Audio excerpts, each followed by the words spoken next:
Hallelujah.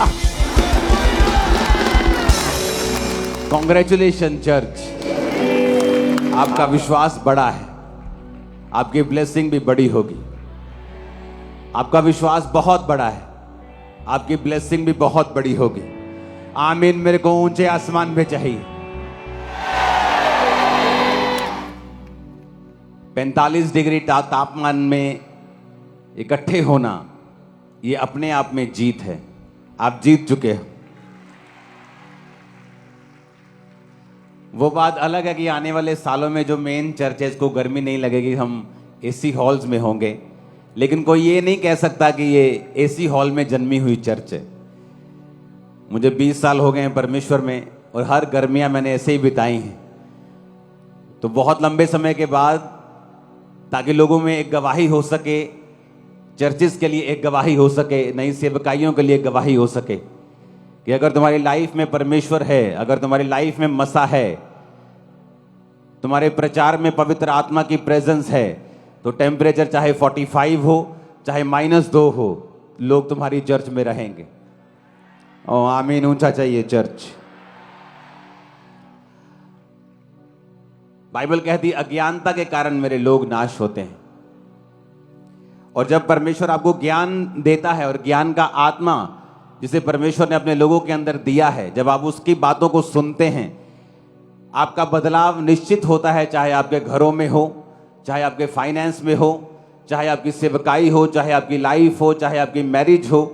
ऐसा नहीं हो सकता कि आप परमेश्वर की आत्मा को सुनते रहें और आप ज्ञान की बातों को सुनते रहें और ज्ञान की आत्मा को पालें और फिर आपके घरों में यह बदलाव ना हो। ऐसा पॉसिबल नहीं है। जो आज आप सुनने जा रहे हो, यह बड़ा बदलाव आपकी लाइफ में लेके आएगा। बदलाव लाना परमेश्वर की जिम्मेवारी नहीं है, बदलाव लाना आपकी जिम्मेवारी है। इसलिए परमेश्वर ने सूखे हाथ वाले व्यक्ति से कहा था अपना हाथ बढ़ा, तो बाइबल कहती है उसने अपना हाथ बढ़ाया और वो हाथ सीधा हो गया। तो सूखे हाथ वाले व्यक्ति ने परमेश्वर से बहस नहीं की कि प्रभु मैं क्या अब सीधा करूंगा, तेरे में ताकत है, तू ही सीधा कर दे हाथ पकड़ के, मैं क्या सीधा करूंगा, ये तो सूखा हुआ है, ये तो बचपन से सूखा हुआ है। लेकिन बाइबल कहती जैसा यीशु मसीह ने कहा उसने वैसा ही किया, और बाइबल कहती उसका हाथ जो सूखा हुआ था वो सीधा हो गया था। पतरस जब अपनी नाव पर सारी रात मेहनत करके कुछ ना पकड़ सका, अपने बिजनेस में फेलियर का सामना कर रहा था, और वचन कहता जब प्रभु यीशु मसीह ने प्रचार करने के लिए वहां पे आए, तो लोगों की भीड़ के कारण पतरस को कहा कि अपनी नाव पे मुझे बिठा ले, और अपनी नाव पे मुझे बिठा के थोड़ा नाव अंदर ले जा पानी के, वहां से मैं लोगों को वचन सुनाऊंगा ताकि ये मेरे ऊपर ना गिरे। और वचन खत्म होने के बाद यीशु मसीह ने कहा जा पतरस, अपनी मछलियां पकड़ने के लिए जाल को गहराई में जाके डाल, तो तू मछलियों को पकड़ेगा। यीशु मसीह मछुआरे नहीं थे, यीशु मसीह कारपेंटर थे। पतरस मछुआरा था और यीशु मसीह से उम्र में बड़ा भी था। वो तो वो परमेश्वर से बोल सकता कि परमेश्वर तेरे को तो कोई एक्सपीरियंस नहीं है, तू मछुआरा भी नहीं है, फिर तेरे को कैसे मालूम मैं यहां पे जाल डालूं कि वहां डालूं। मैंने सारी रात मेहनत की है लेकिन कोई भी मछली नहीं पकड़ी। लेकिन बाइबल कहती प्रभु यीशु मसीह के कहने के अनुसार वो फिर गया और इतनी मछलियां पकड़ी, उनकी नाव डूबने लगी। उसने अपने साथियों को आवाज लगाई, उनकी नावें डूबने लगी। और आज यही सीन आपके साथ हो रहा है कि मेरी नाव पे कुछ नहीं था, जब मैंने यीशु मसीह की आवाज को सुना, मेरी भरी, मैंने आपको आवाज लगाई और आपकी भरी, आप दूसरों को आवाज लगाएंगे, उनकी भरेगी। और आमीन। मेरे को ऊंचे वाला चाहिए चर्च। हालेलुया, हालेलुया, ऊंची आवाज में। तो जब हम जीसस क्राइस्ट की आवाज को सुनेंगे तो हमें यह बात समझ आएगी कि हम परमेश्वर को सुन रहे हैं, और अगर हम परमेश्वर को सुनेंगे तो कभी भी सेम नहीं रहेंगे। अमृतसर मीटिंग में कौन कौन था? हाथ खड़ा करो।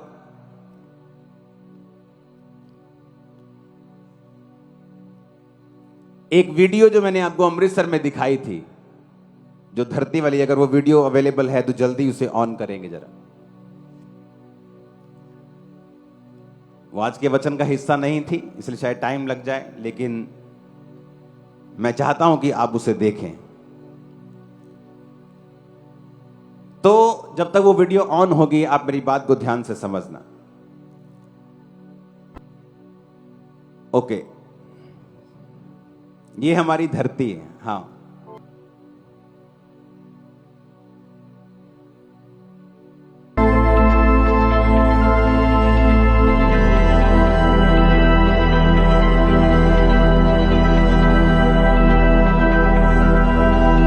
पीछे करना, इसको हल्का सा पीछे करो। ये हमारा सूर्य है जो बहुत चमक रहा है आजकल। हमारी धरती इतनी छोटी है इसके सामने। इस पिक्चर में भी सही तस्वीर नहीं है, क्योंकि अगर पिक्चर में सही तस्वीर बनाएंगे तो आपको नजर भी नहीं आएगा कि धरती है कितनी। आप लगा लो कि आपके घरों में जो 500 या 1000 लीटर की बड़ी पानी सी टैंकी पड़ी होती है, तो धरती उसके सामने जो मूंग की दाल होती, मान लो उसके एक दाने के बराबर है। कि मान लो एक बड़ी सी टैंकी है जो आपके गांव में शायद लगी ऊपर, जो 50,000 लीटर 1 लाख लीटर की, वो लगा लो, कोई भी बड़ी चीज लगा लो, उसके सामने एक मूंग का दाना लगा लो, क्योंकि एक सूर्य इतना बड़ा है कि 13 लाख धरतियां उसमें समा सकती हैं, इतना बड़ा है। और जब उस सूर्य को हम पूरी गैलेक्सी में देखते हैं तो वो कितना नजर आता है वो देखेंगे।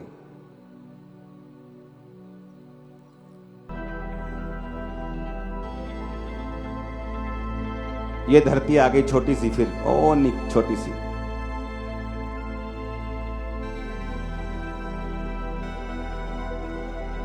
ये देखो सूर्य कितना रह गया जब हम इसको दूर से देखते हैं। और इस सूर्य जो छोटा सा नजर आ रहा है, इसमें भी 13 लाख धरतियां आती हैं। वो देखो अब छोटा सा रह गया, नजर भी नहीं आ रहा।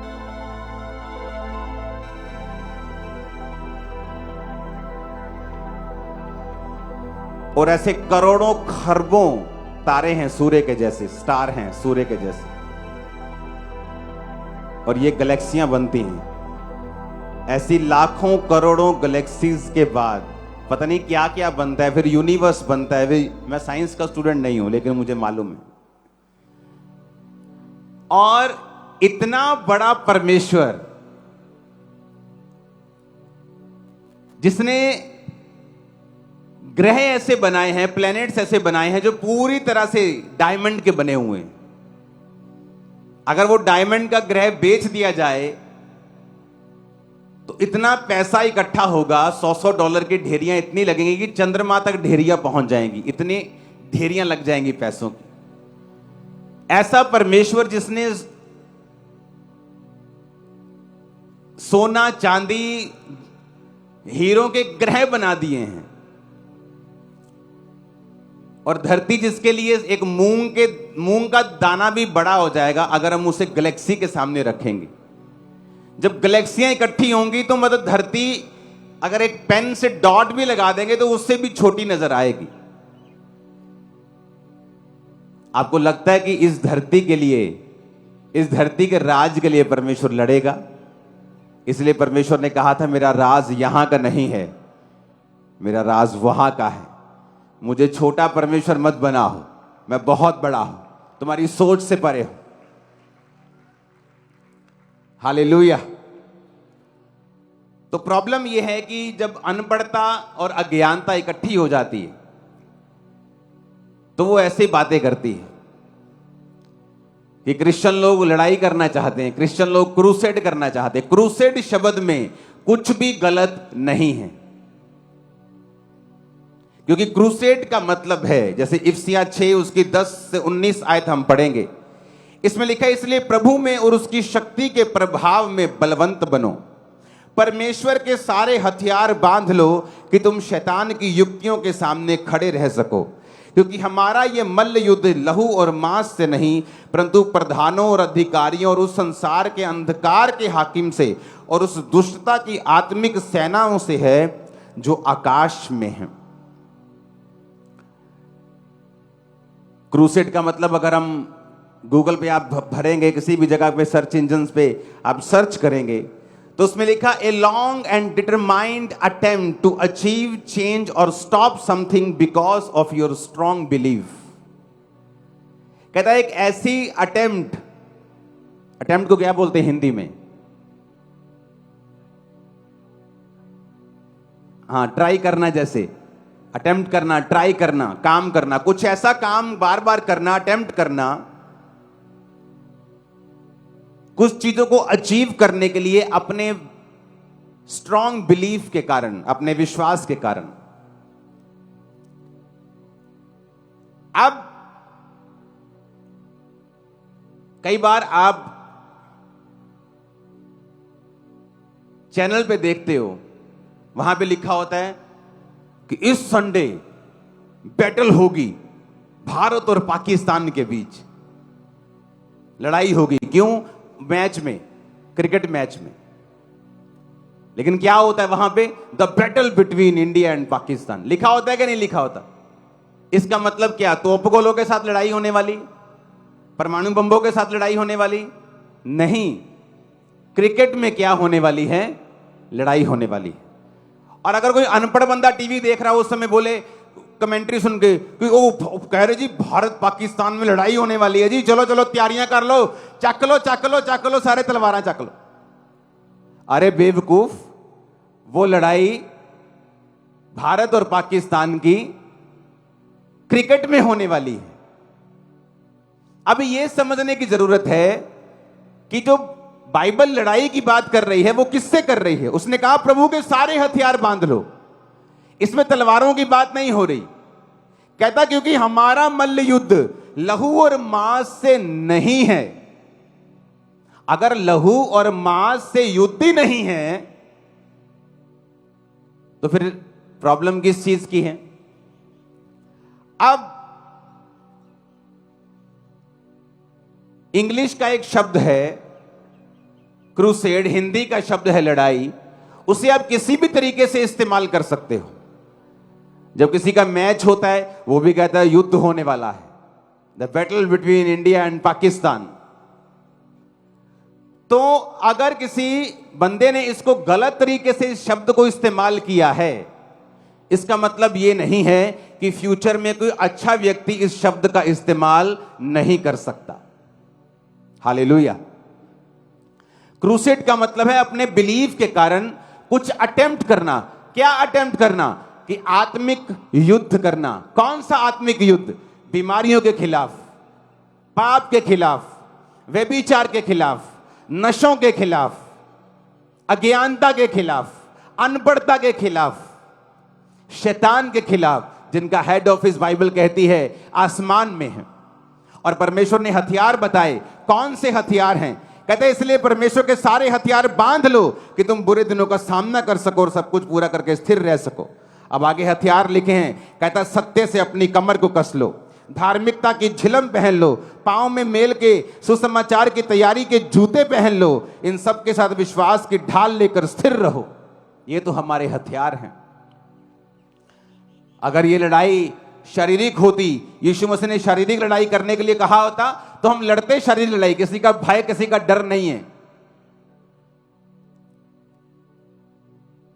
लोग बोलते हैं किसी के बाप का नहीं खाते, कोई प्रॉब्लम नहीं है। पर यह लड़ाई ऐसी थी नहीं और ऐसी है नहीं। बाइबल कहती है इस लड़ाई का जो हमारा हथियार है वो आत्मा की तलवार है, जो खुदा का वचन है। कहता ले लो। कहता सत्य से अपनी कमर को कस के धार्मिकता की झिलम पहननी है। जो झिलम हार्ट को, फेफड़ों को सुरक्षित रखती थी, कहता वो झिलम लोहे की नहीं पहननी, धार्मिकता की पहननी है। जो जूते पहन के लोग लड़ने के लिए जाते थे, कहता तुम्हारे वो जूते नहीं हैं, तुम्हारे पांव में मेल के सुसमाचार की तैयारी के जूते हैं। जो ढाल लोग लेके जाते थे बचने के लिए, कहता वो लकड़ी की, वो लोहे की ढाल, पीतल की नहीं है। कहता वो विश्वास की ढाल है जिसे लेकर तुमको स्थिर रहना है। ऊंची आवाज में हालेलुया बोलो एक बार।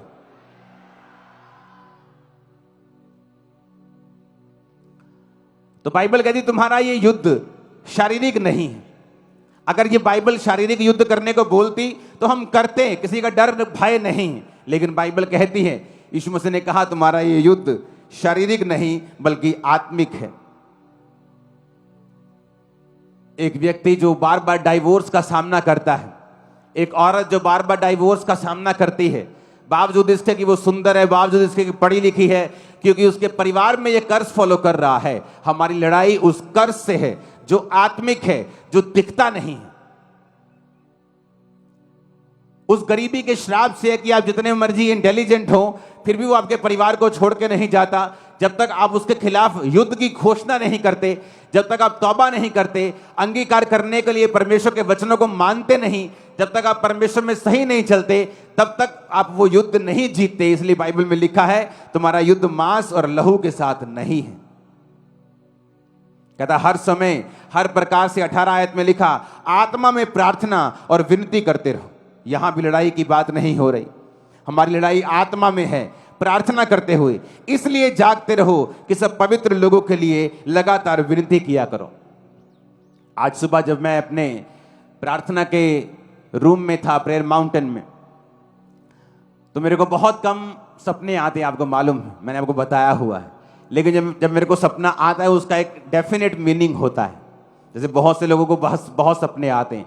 आज प्रभु ने मुझसे ये बात की, मेरे को ज़्यादा सपने नहीं आते, लेकिन जब मेरे को सपना आता है, मेरे को डेफिनेटली मालूम होता है कि परमेश्वर मुझसे, सपना देखते हुए मालूम नहीं होता, लेकिन जब मैं उठ जाता हूँ और उसको समझता हूँ परमेश्वर की आत्मा की सहायता से, तो मालूम होता है कि परमेश्वर कुछ बड़ा करने जा रहे हैं।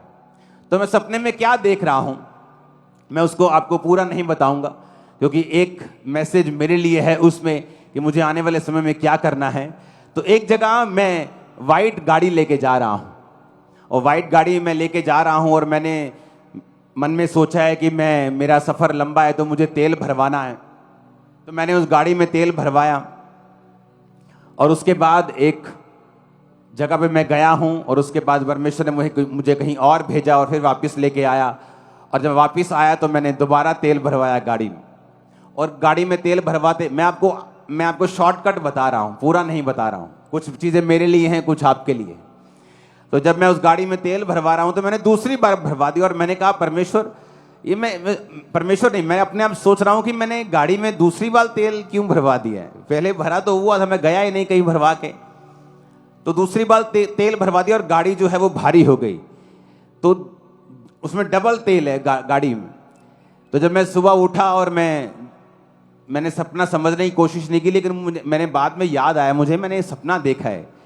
तो सपने को मैं जब मनन कर रहा हूं कि मैंने सपना देखा है, इसका क्या मतलब है, तो परमेश्वर ने कहा, मैं तेरी ग्रेस को और मसे को डबल करने जा रहा हूं, और उस फ्यूल और आमीन ऊंचा चाहिए चर्च, हालेलुया। इसलिए जब मैं यहां से आ रहा था तो मुझे मालूम भी नहीं था कि लोग आज डे है, फादर डे, मुझे रास्ते में खड़े। तो मैं तब भी वही ख्याल में आ रहा हूं कि परमेश्वर ने मुझसे कहा है कि मैं तेरी अनॉइंटिंग को डबल करने जा रहा हूं, ग्रेस को डबल करने जा रहा हूं। तो मैं उसी खुशी में आ रहा हूं कि परमेश्वर ने मुझे एक विजन दिया, एक दर्शन दिया है। तो ग्रेस भी डबल होगी, चर्च डबल होगी, ब्रांचेस डबल होंगी, हर चीज डबल हम होते हुए देखने जा रहे हैं। हालेलुया, ऊंची आवाज में हालेलुया। तो हमें यह समझने की जरूरत है कि शैतान के साथ हमारा युद्ध हमने किस तरह से जीतना है। अगर ये शारीरिक युद्ध होता तो हम तलवारों के साथ भी लड़ते।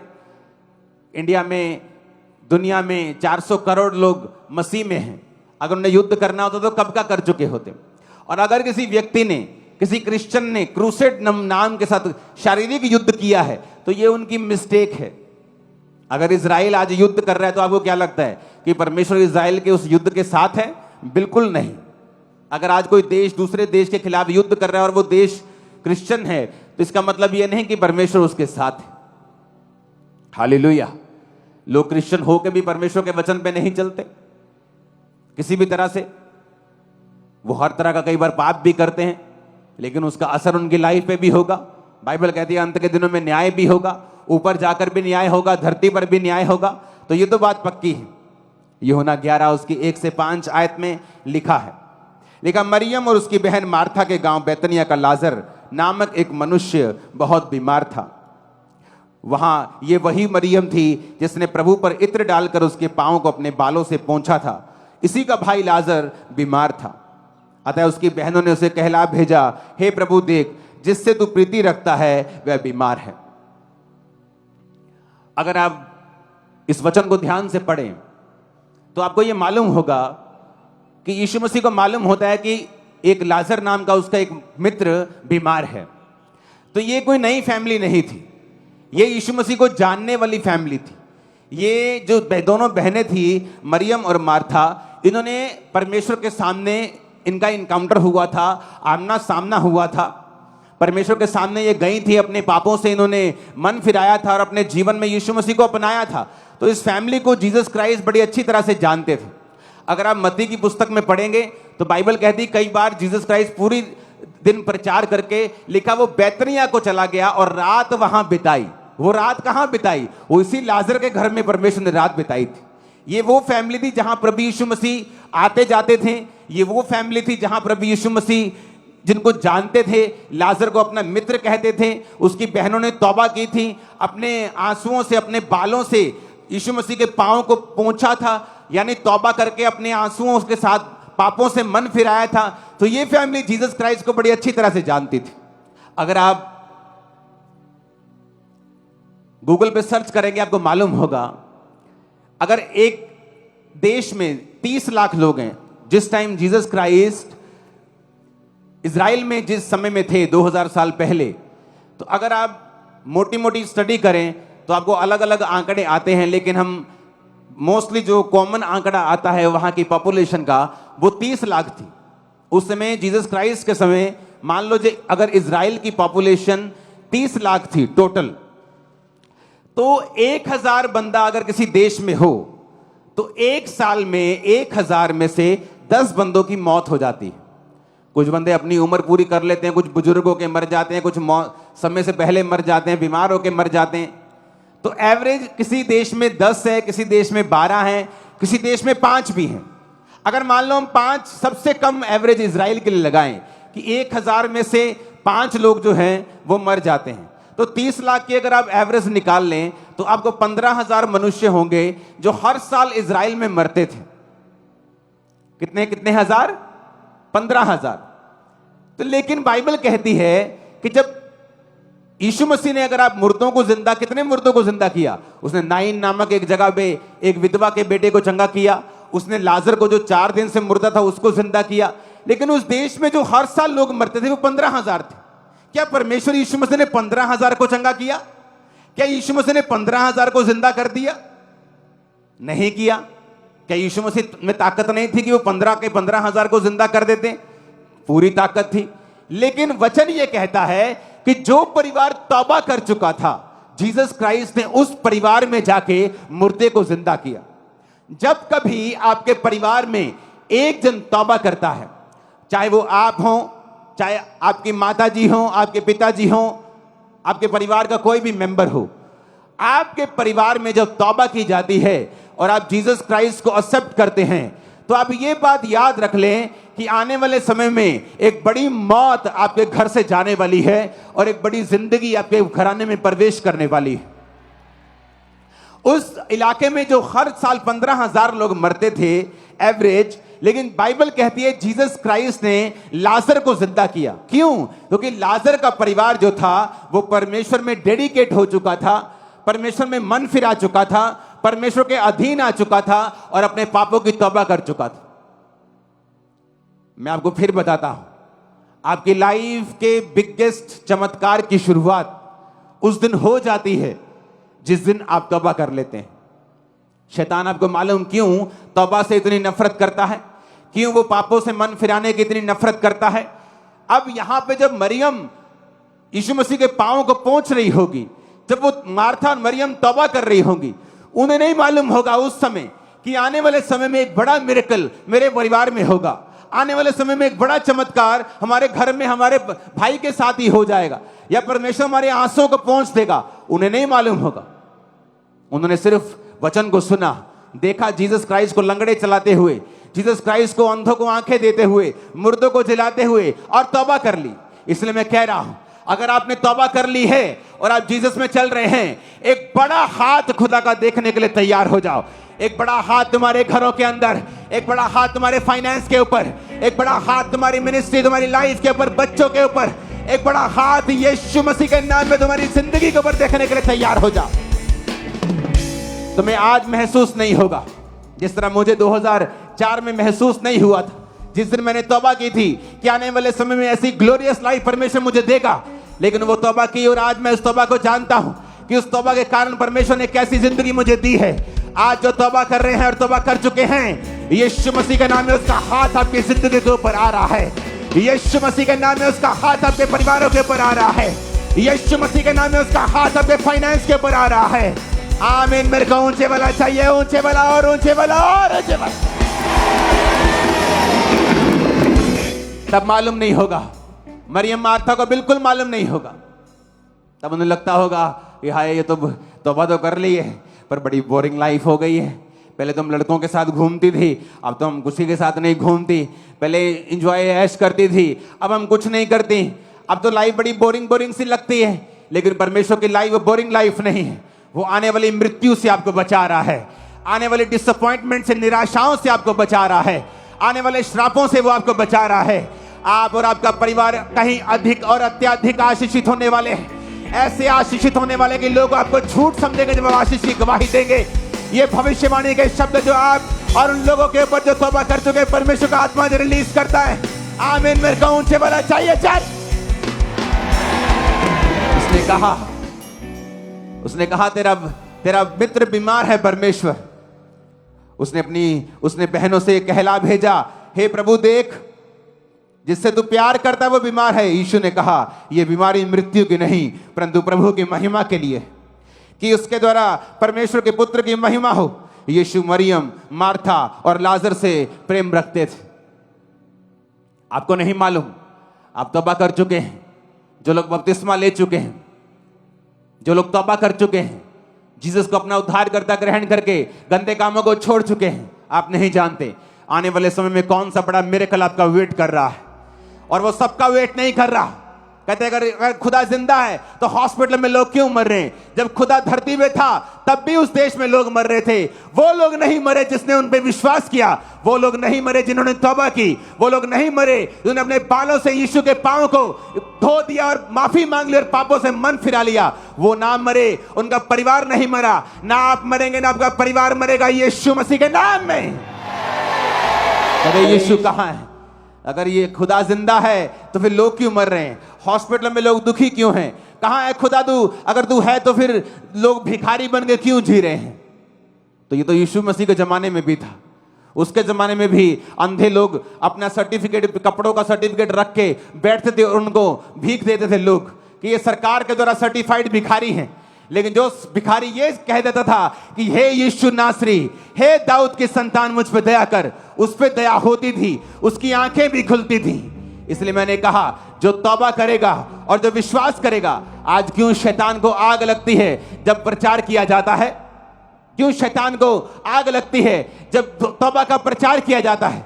ऐसी कौन सी बुरी बात है जो क्रूसेड या मीटिंग्स में जाके बोली जाती है? क्या बोला जाता है नशे करो? क्या बोला जाता है व्यभिचार करो?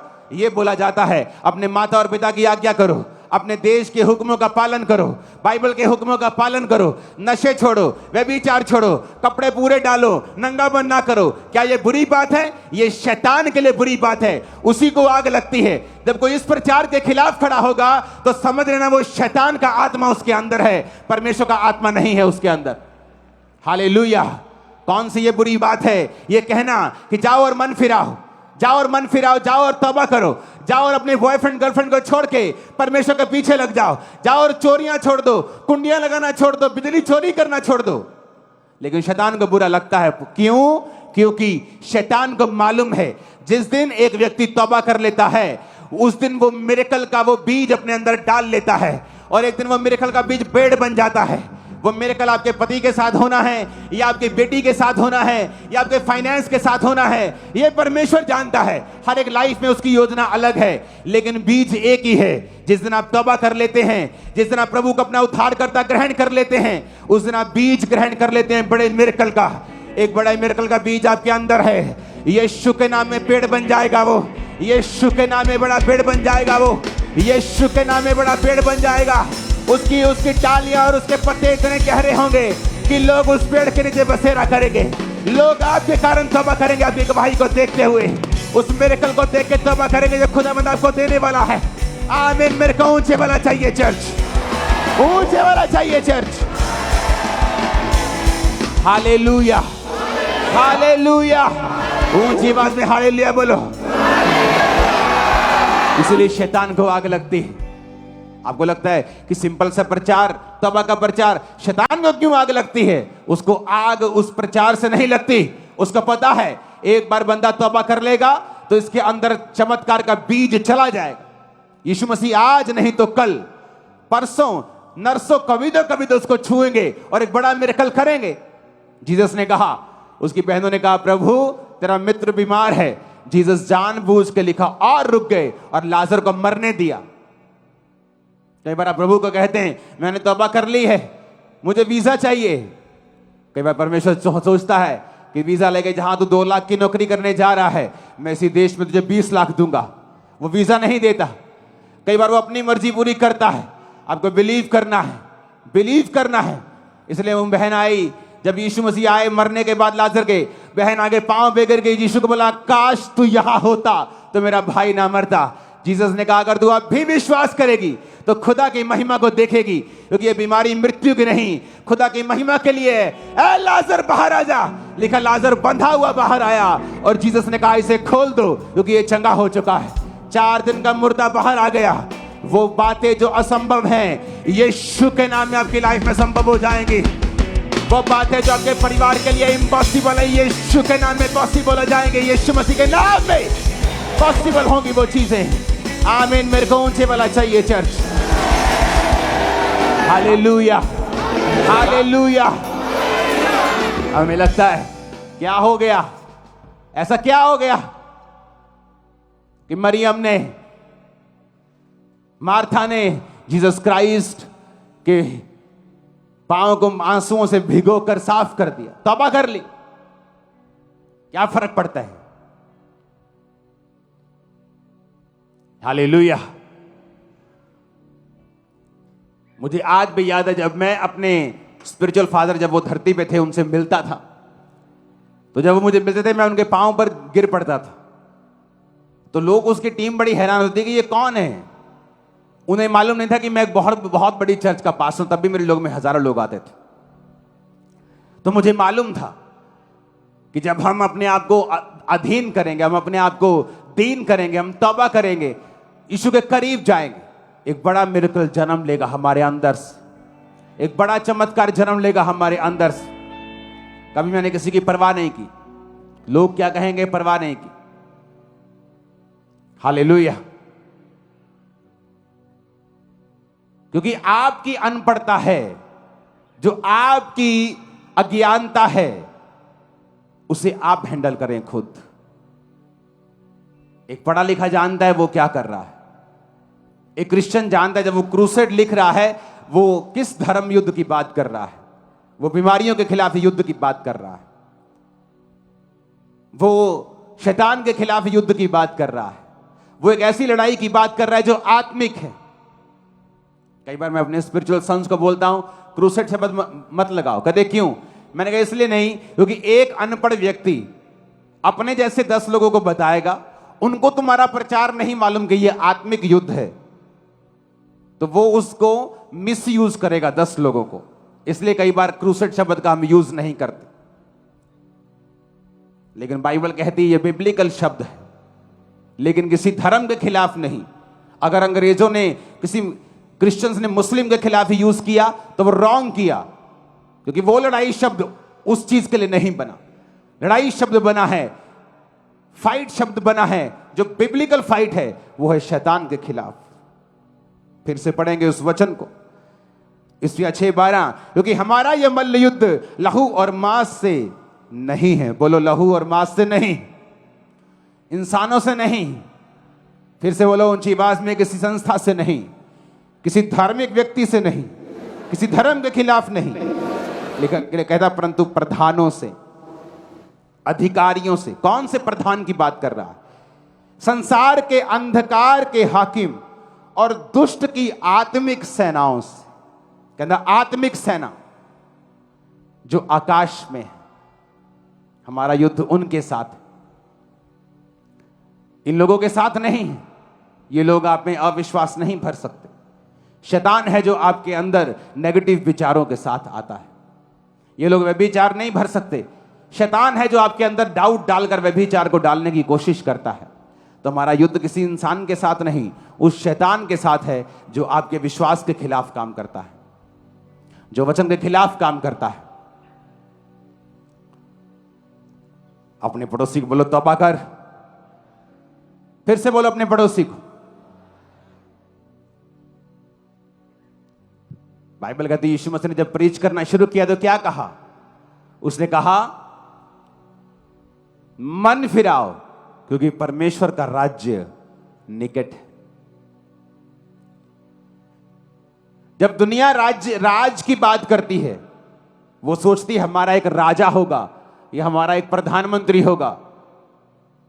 लेकिन जब जीसस राज की बात करते हैं तो यीशु ने कहा मन फिराओ क्योंकि परमेश्वर का राज्य निकट है, और जाओ लंगड़ों को चलाओ, अंधों को आंखें दो, कोड़ियों को शुद्ध करो, मुर्दों को जिलाओ। ये यीशु का राज है। इस पृथ्वी का राज यीशु का राज बनाकर यीशु को छोटा ना करें। वो छोटा परमेश्वर नहीं, बहुत बड़ों का बड़ा खुदा है वो छोटा नहीं। बाइबल कहती है जब जीसस क्राइस्ट ने 5000 बंदों को यानी 20,000 औरतें, पुरुष और बच्चे मिला के जब उनको खाना खिलाया तो रिस्पांस पता क्या था? वो यीशु मसीह को राजा बनाने के लिए, पकड़ने के लिए आने लगे। कहते यीशु के पास लोग हैं तो राजा के पास क्या होता है? प्रजा होती है। तो राजा अपने लोगों के लिए खाने का इंतजाम करता है, तो यीशु खाने का भी इंतजाम कर सकता है। 5 रोटियों 2 मछलियों के साथ पूरे पब्लिक को खिला दिया।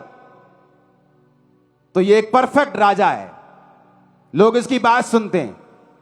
इसके पास मंत्रिमंडल भी है 12 प्रेरितों का तो इसको पकड़ो राजा बनाने के लिए। इसके पास सब कुछ है। पैसे वाले सपोर्टर भी हैं। बाइबल कहती है औरतें यीशु मसीह को अपने पैसे के साथ उसकी सेवकाई करती थी। नाव में जाना है, किराया औरतें देती थी। तो सब कुछ है यीशु के पास। लेकिन जैसे ही बाइबल कहती है यीशु मसीह ने देखा और सुना कि वो मुझे राजा बनाने के लिए पकड़ना चाहते हैं, बाइबल कहती है वहां से निकल गए और एक जगह जाके प्रार्थना करने लगे। अगर उन्हें राजा बनना होता, राज्य लाना होता, तो वो तभी का ला चुके होते और कोई उसको रोक ना पाता। उसका राज वहां का है। ये जो मूंग के दाने जितनी उससे भी छोटी धरती है ना, उसने कहा प्रार्थना किया करो जैसा स्वर्ग में राज है वैसा नीचे आए, कि बीमारियां ना हो, दुख ना हो, तकलीफ ना हो, मौत ना हो, रोना ना हो, आंसू ना हो। जो स्वर्ग में है बाइबल कहती, जहां रोना नहीं है, तकलीफ नहीं है, आंसू नहीं है, अंधेरा नहीं है, बीमारियां नहीं है, छोटा जीवन नहीं है, अनंत जीवन तक तुम जियोगे। एक बार मैंने प्रीच किया, मैंने कहा सब शराबी, सब पापी, बलात्कारी सब स्वर्ग जाएंगे। कहते हैं सब स्वर्ग जाएंगे? मैंने कहा हाँ सब स्वर्ग जाएंगे। कहते ये कैसे हो सकता है? मैंने कहा सब स्वर्ग। हिलना बंद कर, कौन है ये? बैठा लो उसको। मैंने कहा सब स्वर्ग जाएंगे। कहते ये कैसे हो सकता है? मैंने कहा सब स्वर्ग जाएंगे और वहां पे उनका न्याय होगा। जब तक वो स्वर्ग जाके देखेंगे नहीं कि हमने क्या मिस किया है, तब तक कैसे उनको पछतावा होगा। तो प्रभु उनको स्वर्ग दिखा देगा, बेटा ये देख ले, पर ये तेरा नहीं, तेरा वो है नरक का गड्ढा जो तुझे दिया जाएगा। तो एक बार न्याय स्वर्ग में होगा, सब स्वर्ग जाएंगे, देखेंगे स्वर्ग कैसा है, पर उसके भागी नहीं होंगे। तुम लोग भागी होगे। आमीन ऊंचा चाहिए चर्च। मैंने कहा आमीन ऊंचे वाला चाहिए।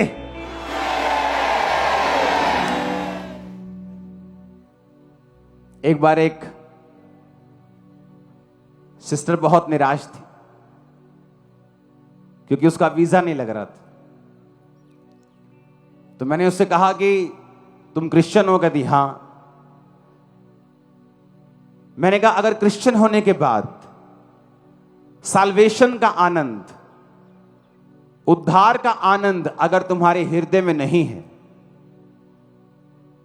तो ये कोई गारंटी नहीं है कि इस धरती पर तुम ब्लेसिंग लोगी। तुम स्वर्ग जा रहे हो कि नहीं जा रहे हो? क्या इसका आनंद है तुम्हारे हृदय में? क्या तुम में इतनी हिम्मत है ये कहने की प्रभु आज रात को ही आ जा और हमें ले जा? इतनी हिम्मत है तुम में? क्या तुम्हें इतना हियाव है कि तुम्हें अपनी लाइफ की कोई परवाह नहीं है? अगर रात को यीशु मसीह आ जाए लेने के लिए सबको, तो तुम खुशी खुशी जाने के लिए तैयार हो? हाय तनाव वे हले 2-4 साल रुक जाओ प्रभु, मेरा हुणे ही ब्याह होया।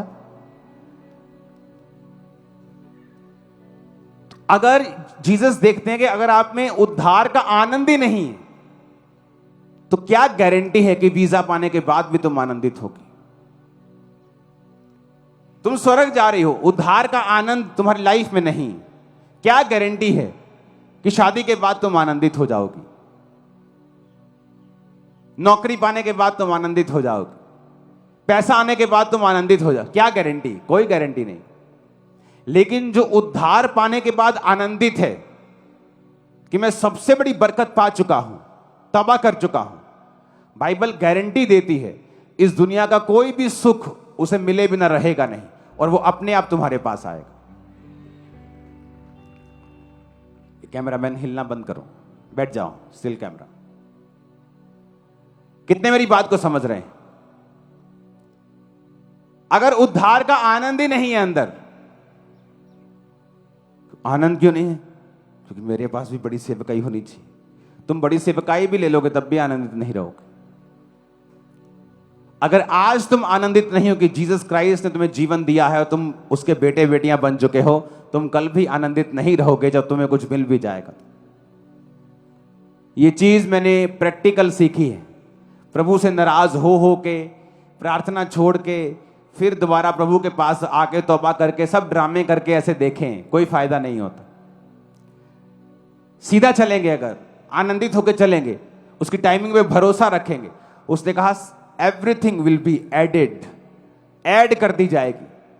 ऐड क्यों? क्योंकि पहले से तुम पॉजिटिव हो, पहले से तुम्हारे पास बहुत कुछ है, और भी चीजें ऐड जमा कर दी जाएंगी, और भी तुम्हें दे दी जाएंगी। जिसके पास ज्यादा होगा फिर उसके पास और ज्यादा आएगा। यही लिखा है ना बाइबल में। हालेलुया। कुछ भी करें, उस तौबा को बचाएं जो आपने कर ली।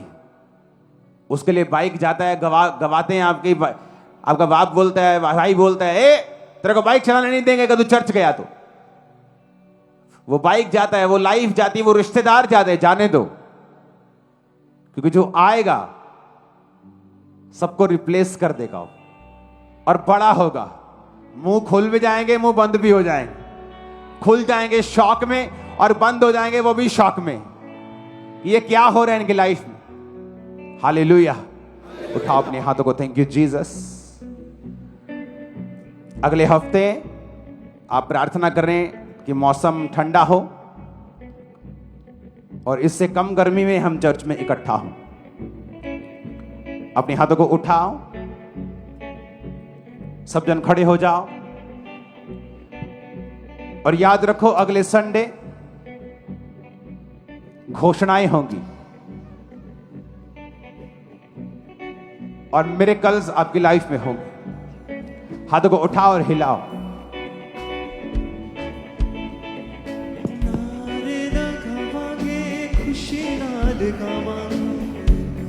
सबसे पहले अपने हाथों को उठा के तौबा करो। हर एक बुरे काम से मन फिराते हुए खुदाबंद के सामने जाओ।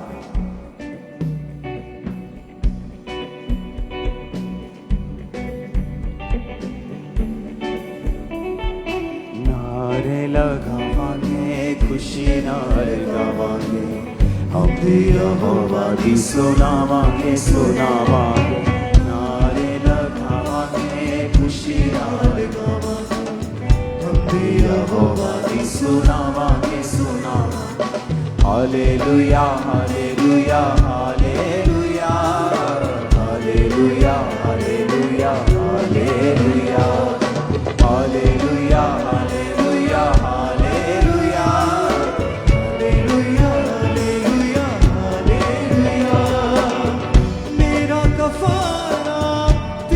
हाथों को उठाओ,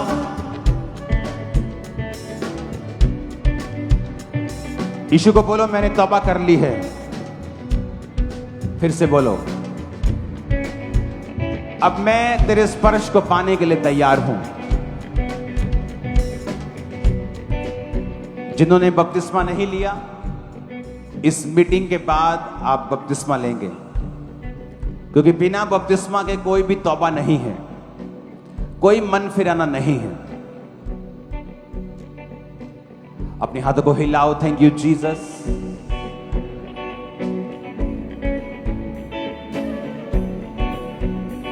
इस